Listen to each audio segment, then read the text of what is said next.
All right, we're on to segment three, Welcome. demand gen, Yes, everybody's favorite.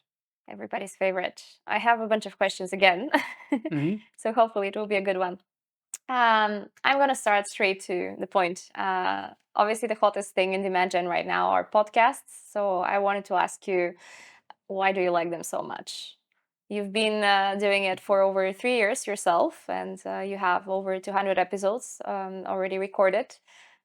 So, what's your point of view on it? I think that podcasting for demand gen, I think podcasting is one of the best ways to extract thought leadership from the C level in a company, whether CEO, founder, or it could be other people.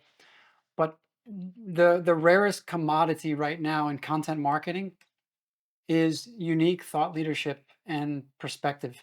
So we talk about first party data all the time, but I'm talking about first party perspective. And oftentimes, the people with the least amount of time to contribute this thought leadership are those C level people because Mm, they have so much else going on.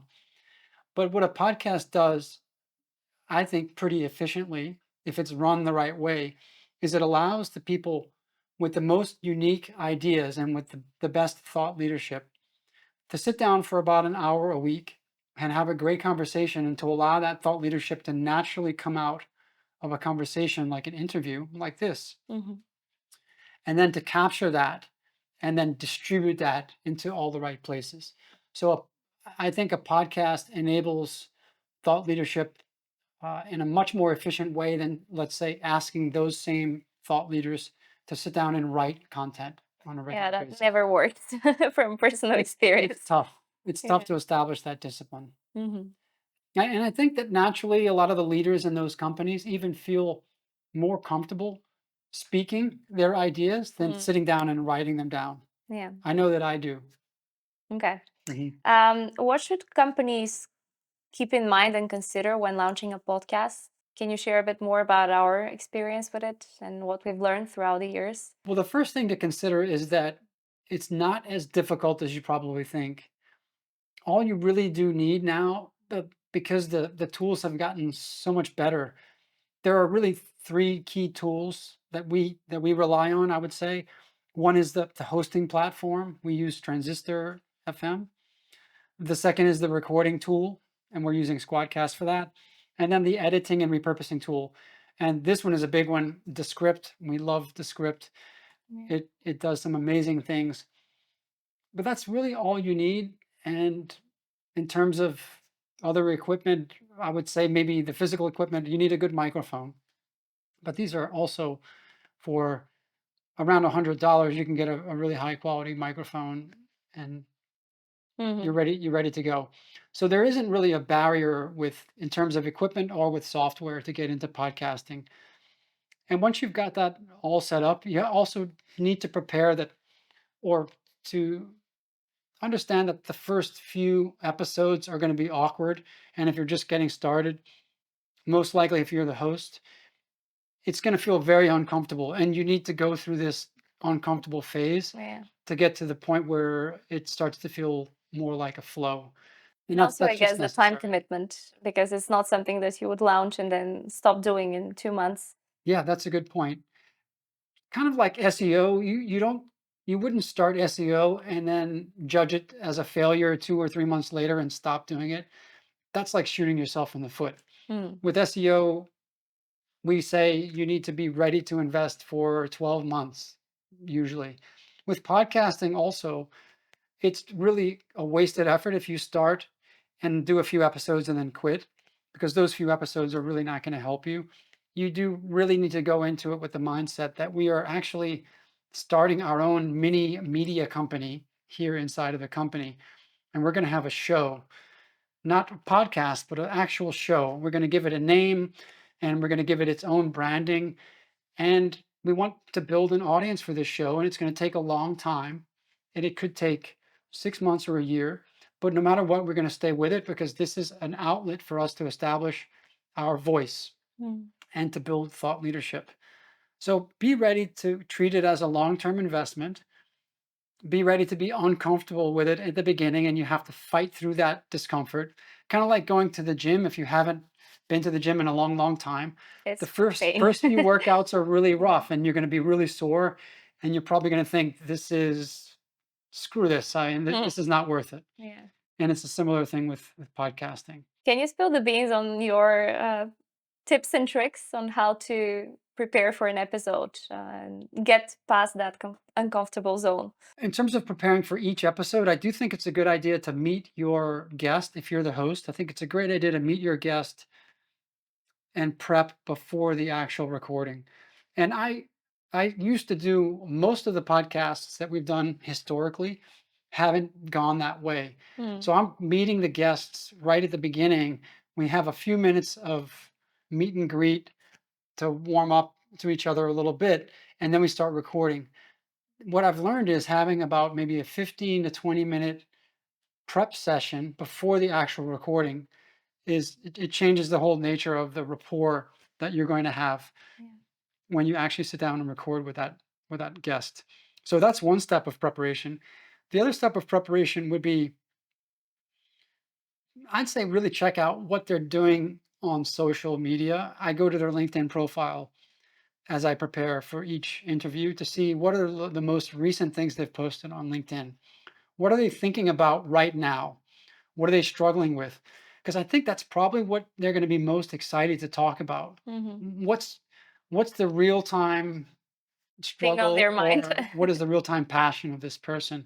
Can I tap into it? Sometimes um, they're promoting a book, or sometimes they might be launching a new service, or they have started a new venture. And I'm trying to see what's going on with this person right now that they care about.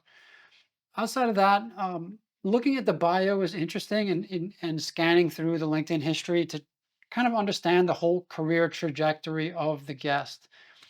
Where did they start out? What's the career arc? And what Mm, story can I get them to tell about the progression of their career up until this point? And then where is it heading? mhm. Where do they want to go? That's always a great Yeah. I think it area of excites a lot of discussion. people to also listen to this kind of information because obviously you listen to podcasts to get inspired, to find new ideas, and just listening about other people's journeys is usually one of the reasons why you might be doing that. So Yeah. it does And help the l- content. lastly, Terry, what buttons can I push to make the guest a little bit uncomfortable Mm. and to make the episode a little bit provocative? Hmm. Because that's also what people like to listen to. They don't want to see me interview someone and just pander to them basically, and give them softball questions that they can knock out of the park. What are the tough questions that I can ask Hmm. that might slightly surprise the guest a little bit? I mean, we don't want to alienate the guest, but can I give them some hardball questions? Can I put them on the spot, make them a little bit uncomfortable, and get an answer that would otherwise not necessarily be prepared by the guest? Well, that's one way to make sure that they'll remember you as well, I guess. Yeah. And I don't always achieve that, and that's hard to do as a Yeah. host. And you feel like you might piss off the guest or alienate Mm. them. But I even sometimes tell them up front, I might ask you some tough questions. I might try to draw you into a debate just to Mhm. let you know, are you cool with that? I hope you don't get angry. Mm. I might disagree with you. And if I do, I'm going to let you know, and hopefully we can see where that leads. Yeah, I should definitely learn that skill of, asking tough questions and hitting the ball. Okay. Another tricky question I have for you is obviously a lot of people are on board that they need a podcast, but then we get to the tricky part, which is how do you carve budget for that? Because podcasting is not that cheap, as you mentioned. You need software stack, you need time investment. How Mhm. do you carve out budget for podcasting out of your general marketing budget? Yeah, I think the best way to answer that is to think about the different skill sets that you need to pull this off and to do it well, and then you can think about the cost. The first part of the process is to build a pipeline of guests. So you will need someone on the team who can actually research and outreach to the right types of guests and pitch and get them to say yes, get them to agree to come on the Mm, podcast. A lot of people probably take this for granted. They might think, well, I've got I've got a big Rolodex already. I'm going to start inviting my clients and some of my other partners, and no problem with the guests. But actually, this is something that needs to happen on an ongoing basis. You need to build a pipeline of guests, and you need to be conscious of trying to keep reaching higher and higher in terms of the quality of the guest. And that's an outreach effort. So that's a particular skill set. How do you pitch guests? Once you record, the host will usually record and then pass it back to the executive producer. That actually is a role that we have in our team, the executive producer. The executive producer then takes the long form content, the video and the audio, and they edit that. We do that in Descript. And that's a particular skill set as well. Editing video and editing audio, it takes some time. AI has made this a lot faster and easier, but it still is a very human intensive process, the editing process. After the editing is done and you've got your full length versions, we put our full length video on YouTube. We do our full length audio in our podcast hosting platform, which then distributes to Apple, Spotify, Google, and everybody else. Once that's done, you have to chop it up into short form, repurposed content. And that's another type of skill because that requires people with the ability to work with subtitles and to do some cool things with design. And that's the content that you're going to use on social media. Once you've got those assets done, the repurposed assets, then you have to promote those through social media. And there you have a different skill set. You might have someone who is a paid social expert or basically a social media marketer. And I would also recommend very strongly, especially at the beginning, having a paid media budget to support the promotion and distribution of the podcast episodes. Because there are now more than well over 1 million podcasts that are out there. It's getting easier and easier to launch a podcast. So a lot of people are jumping into the game for the reasons that we talked about. And as that gets more and more crowded and more diluted, just like everything else, one way to quickly break through and have a signal that breaks through all of the noise is to have an ad budget and target a very specific audience with your episodes. So getting back to your original question, budget for either one or two people or a team of people that can accomplish these skills of outreach, editing, repurposing, and promotion, and then having a promotional budget. We recommend at least $1,000 per month so that you can make sure that a big enough audience is going to see your podcast and consume each episode. Hmm. And where do you find that budget is the other question, I guess. If it's a priority and if your demand gen budget is all about creating content that will generate demand that you can later capture through channels like paid search, I would say that this should be one of the top lines in your demand gen budget because I think this is the best way to be creating content for B2B lead generation marketing today. Mhm. Okay. Thank you for your answers on the podcast topic. Um, Broadening a bit the demand gen discussion, how do you see SEO developing in 2024? What should be companies looking at, thinking about, prioritizing? A lot of experts, and I think credible experts, are predicting that SEO traffic, meaning organic, non paid traffic from Google primarily, will drop significantly in the next 1 or 2 years. I've heard numbers like 25%, 30%, maybe higher. It's no it's no question for me that SEO is going to have to adapt. Now, one of the best ways to get clicks on uh, a social media post or a blog post over the last several years has been to say SEO is dead. But I really do believe now that SEO is not going to die, but SEO will start to decline and transform at the same time. The search experience itself is going to start including generative AI uh, experiences in it. So Google is experimenting with the search generative experience right now. Perplexity, which I mentioned earlier, has a really cool interface, which looks like a search engine at times and also looks like a chat generative AI experience in other times. So the fact that the consumer experience is going to change, it mandates that SEO itself is going to change. I think SEO is going to rely a lot less on the fundamentals of trying to rank specific types of content for keyword search queries.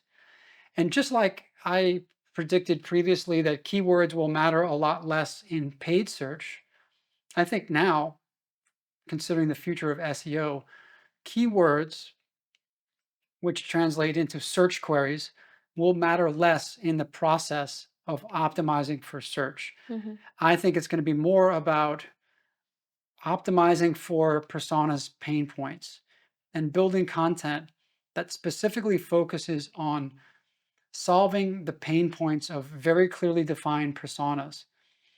And then maybe cross referencing that with keyword search volumes from a keyword tool, but not building your whole content editorial calendar specifically around keyword research and keyword search volumes.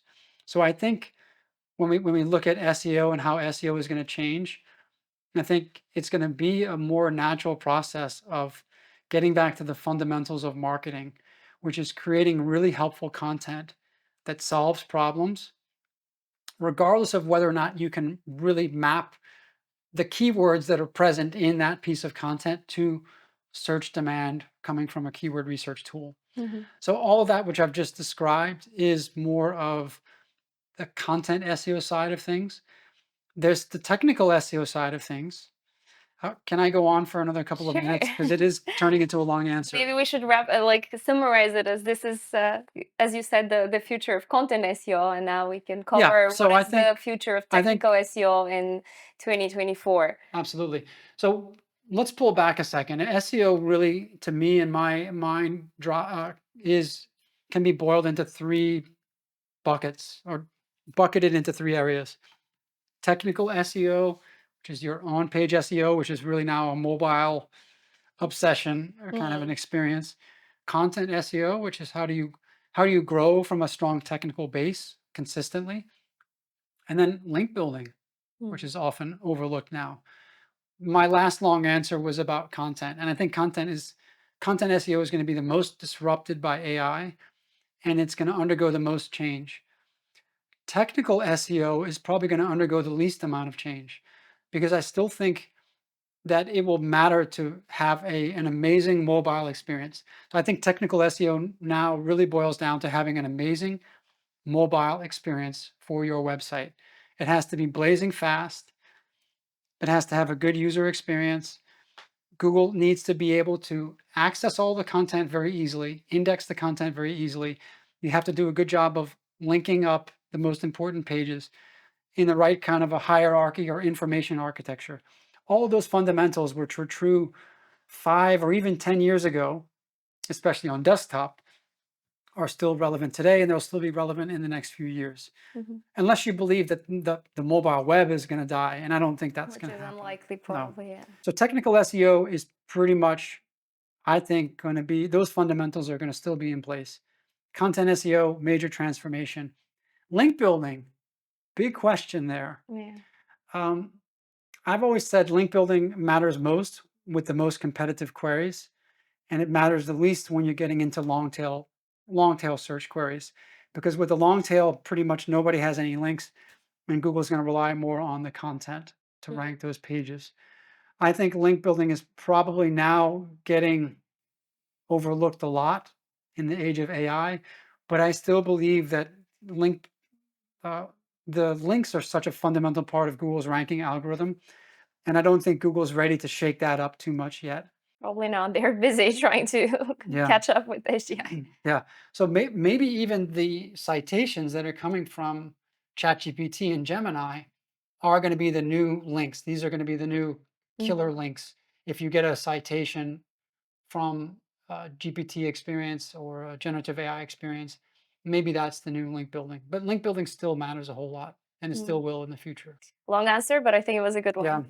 I want to go back for a second on content SEO and something that you mentioned with persona building and trying to um, kind of figure out what are the pain points and then produce content out of it. I know that our teams have started using AI a lot to do this. So can you share a bit Mhm. more about how we are using AI to actually enhance the customer research and analysis that we do. One of the most exciting use cases of AI for us as an agency, and also one of the most disruptive, because this essentially cannibalized one of our key services, is content strategy and strategy overall. So now what we do at the start of every project, regardless of whether it's SEO, content marketing, paid media, paid social, is we build a persona messaging matrix. The way we do that is we go into ChatGPT and we start asking questions that will lead us to very clear definitions of the persona. We want to understand at a high level what are the 2 or 3 broad personas that this client's solution addresses. But then we want to go even one level deeper and we want to understand what are the sub level or micro personas. So we push ChatGPT to get more granular and answer more specifically who are the people that can benefit from this. And then we've got maybe a dozen different micro personas. Then when we've got the personas, and imagine that these personas are going to be going down this matrix, down the horizontal, the vertical axis. Now what we want to do is build out unique pain points. We want to start then prompting AI to give us what are these people struggling with when it comes to XYZ, when it comes to this area or this realm where our client plays in. And how are some of the ways that we can solve these problems? And this is leading us to the topics. But first, before we get right to the topics, we want to understand the pain points. And then we get pain points, maybe we get 5 to 10 unique pain points across 10 different micro personas. So now imagine we've got about a matrix of about 100 specific pain points that are mapped to about 10 or 12 micro personas.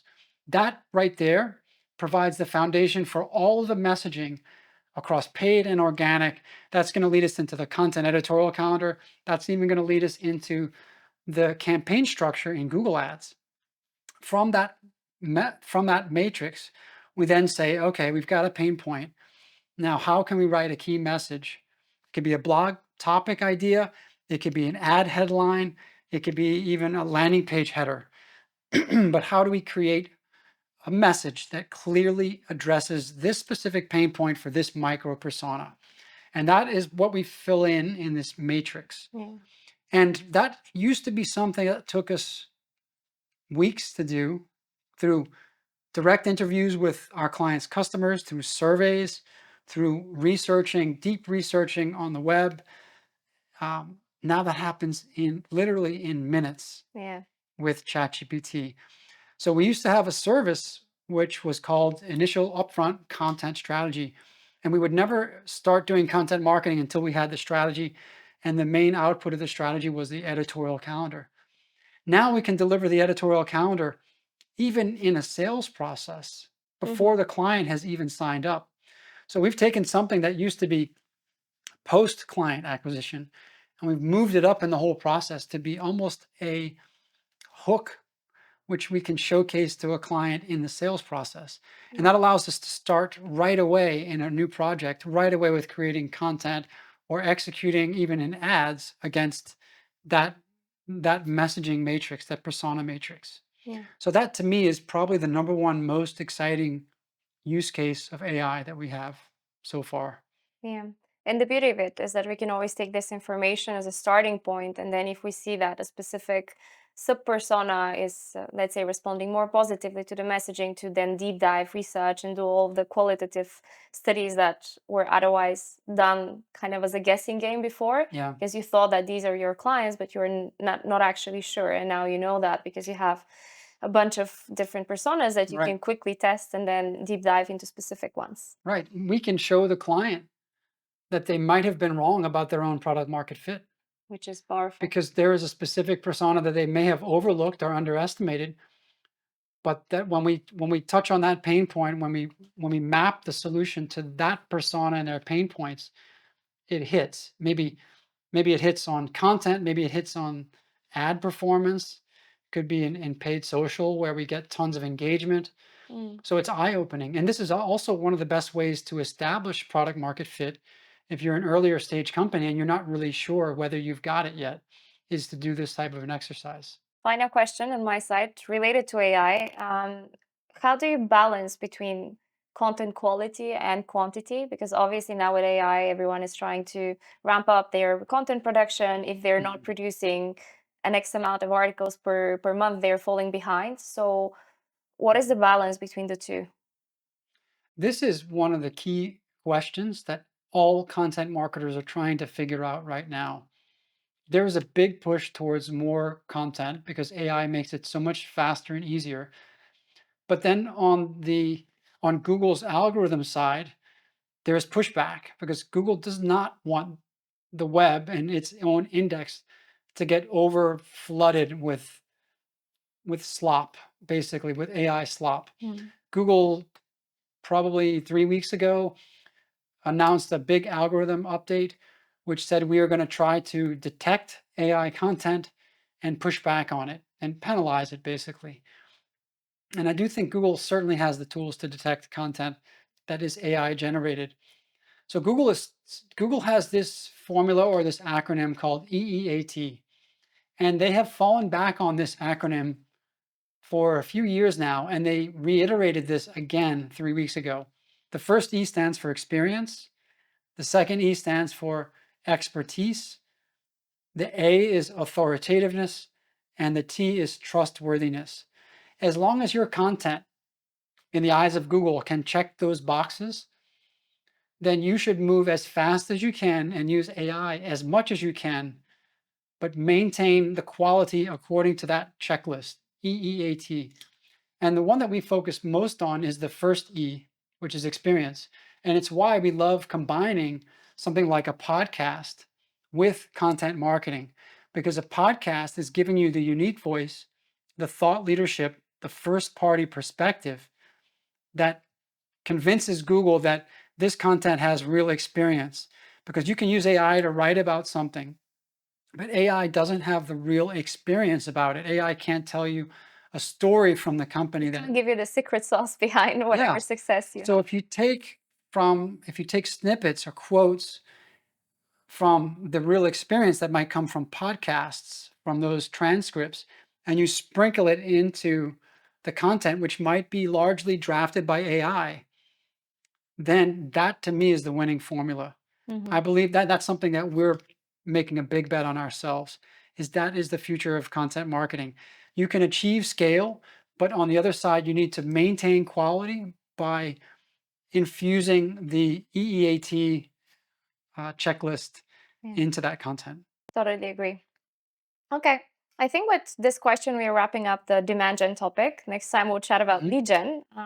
But I think we've covered quite a lot and we've covered the basis. So let's wrap it up here and Great. we'll chat about lead gen next time. Excellent. Awesome.